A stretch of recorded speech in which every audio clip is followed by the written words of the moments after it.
مولانا عنایت اللہ لکھتے ہیں کہ ایک دفعہ سیالکوٹ کے عظیم الشان مندر میں شاہ جی کی تقریر ہو رہی تھی۔ ہندوؤں، مسلمانوں اور سکھوں کا ایک جمع غفیر تھا۔ تقریر کا ریلا اس موڑ پر پہنچا کہ حصول آزادی کے راستے میں کون کون سے پتھر ہیں۔ مجملہ دیگر اسباب و اگت کے ہندو کی تنگ نظری پر بھی کڑی تنقید کی۔ شاہ جی نے ان کے مذموم اخلاق اور تنگ نظری کو بیان کر کے اس کے مقابلے میں اسلام کے اصول و اخلاق سمجھائے۔ مسلمان اسلام زندہ باد کے پے در پہ نعرے لگا رہے تھے اور ہندو مارے شرم کے پانی پانی ہو رہے تھے۔ جب جلسہ ختم ہوا تو ہندو ہاتھ جوڑ جوڑ کر تعظیم کر رہے تھے۔ نہ کوئی شکوہ تھا نہ رنج۔ یہ شان شاہ جی ہی کی تھی کہ اگر کوئی اور مسلمان لیڈر وہاں ایک آدھ ایسی بات کہہ دیتا تو خون خرابے تک نوبت پہنچ جاتی۔ تحریک ختم نبوت کے بعد جب قید سے رہا ہو چکے تھے، غالباً 1955 میں فیصل آباد دھوبی گھاٹ کے میدان میں ضعیفی اور علالت کے سبب بیٹھ کر تقریر فرما رہے تھے۔ دوران تقریر کسی نے ایک چٹ بھیج دی۔ لکھا ہوا تھا کہ جو لوگ ختم نبوت کی تحریک میں شہید ہو گئے ان کا ذمہ دار کون ہے؟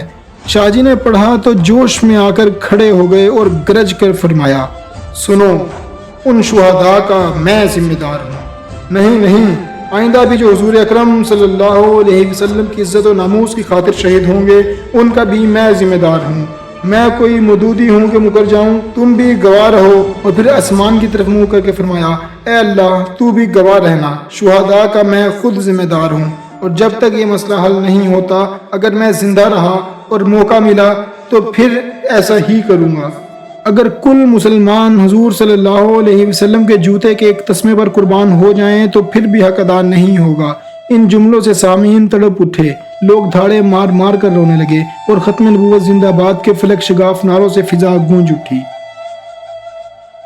رفیق احمد بتاتے ہیں کہ ہم 3 ساتھی شاہ جی کی خدمت میں ملتان گئے۔ دوپہر کا وقت تھا۔ پہنچے تو شاہ جی اور قاضی احسان احمد صاحب شجاع آبادی کھانا کھا رہے تھے۔ الیک سلیک کے بعد شاہ جی نے پوچھا، کھانا کھاؤ گے؟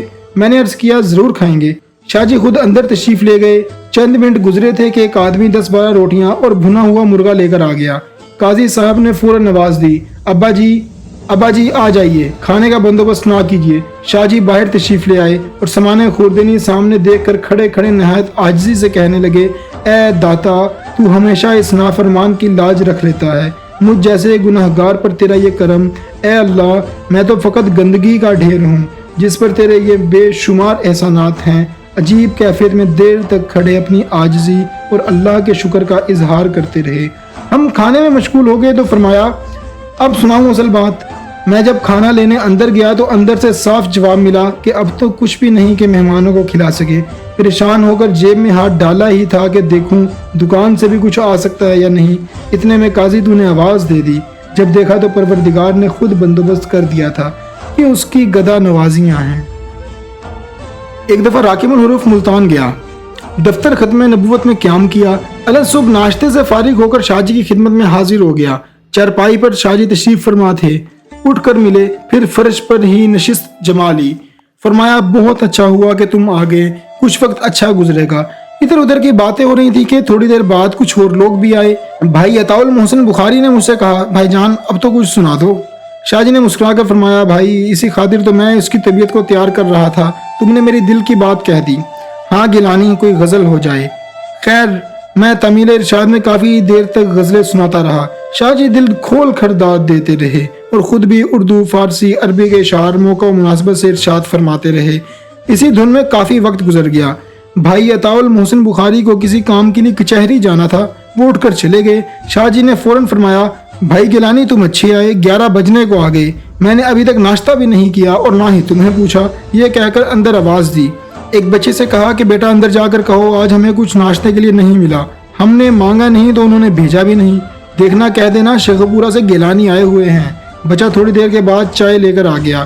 شاہ جی نے کپڑا اٹھایا تو صرف چائے تھی، کھانے کو ساتھ کچھ بھی نہیں تھا۔ فرمایا، بیٹا کھانے کو کچھ نہیں؟ بچہ چلا گیا اور واپس آ کر جواب دیا کہ کھانے کو تو کچھ موجود نہیں۔ فرمایا، بیٹا ان سے کہو رات کا تھوڑا سا باسی ٹکڑا ہو تو وہی بھجوا دے۔ لڑکا پھر خالی ہاتھ آیا اور کہا وہ بھی نہیں ہے۔ شاہ جی نے کہا کپ میں انڈیلا ہی تھا کہ ایک بوڑھا شخص میلے اور پھٹے ہوئے کپڑے پہنے وارد ہوا، ہاتھ میں ایک کپڑے میں کچھ لپٹا ہوا تھا۔ آتے ہی شاہ جی کے حوالے کر دیا۔ شاہ جی نے کھولا تو کھجوریں تھیں، سامنے رکھ لیں، پھر ریش مبارک کو ہاتھ میں پکڑا اور آبدیدہ ہو کر فرمایا، کھا او کتے،